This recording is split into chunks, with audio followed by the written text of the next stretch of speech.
बिस्मिल्लाहिर्रहमानिर्रहीम। अस्सलाम वालेकुम। जनवरी की ठंडी दोपहर में एक बूढ़ी अम्मा जी इस्लामाबाद कचहरी के बाहर दीवार के साथ टेक लगाए खड़ी थी। हल्की हल्की बारिश में आधी भीगी हुई थी। जुमे का दिन था। मैं 2 अदालतों में अपना काम ख़त्म करके तेज़ रफ्तार कदमों से ऑफिस से निकला। कचहरी के बाहर जैसे ही गाड़ी में बैठने लगा तो मेरी नज़र इन पर पड़ी। बड़ी उदास और दीवार के सहारे खड़ी 90 साला बुजुर्ग खातून, हाथ में चंद कागजात जो शॉपर में लिपटे थे। ऐसे लग रहा था जैसे ज़िंदगी के सारे मुकदमात हार चुकी हों। गाड़ी में बैठा मैं हैरत और तजस्सुस से उन्हें देख रहा था। आखिरकार मुझसे रहा न गया। मैंने बाहर आके उनसे पूछ लिया, अम्मा जी क्यों परेशान हैं? आपकी तबीयत तो ठीक है? एक लम्हा के लिए उन्होंने मुझे नजर भर के देखा और फौरन बोली, बेटा तुम वकील हो? मैंने जवाब दिया, जी मैं वकील हूँ। वो बोली, मैं गांव से हूँ। कुछ जगह थी जो मेरे खामद के मरने के बाद मेरे रिश्तेदारों ने ज़बरदस्ती मुझसे अंगूठे लगवाकर अपने नाम करवा ली। अब मैं अपनी पागल बेटी के साथ छोटे से घर में रहती थी।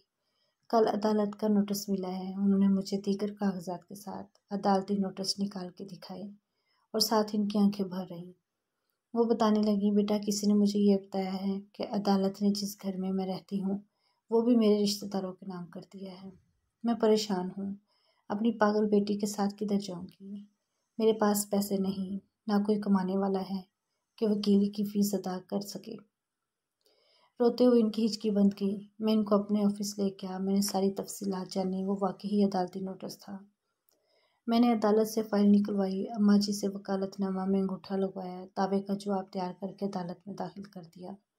अम्मा जी को चाय पिलाई, खाना खिलाया, हौसला दिया और कुछ नकद हदिया देकर ये कहते हुए रुखसत कर दिया कि मैं आपका वकील हूँ। आपका मुकदमा मुफ्त लड़ूंगा।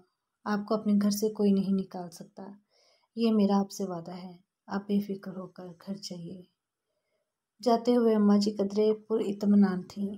उन्होंने मुझे ढेरों दुआएं दी। आज पूरे 4 माह बाद जुम्मे वाले दिन ही वो मुकदमा मैंने जीत लिया है। आज फिर अम्मा जी ने मुझे अपने ऑफिस में बुलाया था। फिर अपनी तरफ से मिठाई पेश की कि आपकी दुआओं के सबब मुकदमे में कामयाब हुआ हूँ। इनके चेहरे पर मुस्कुराहट और आखिरी दुआ यह थी, पुत्र तेरा रहती दुनिया तक नाम रहेगा इंशाअल्लाह। अल्लाह ताला हमें हर एक की मदद करने की तौफीक अता फरमाए। आमीन या रब्बुल आलमीन।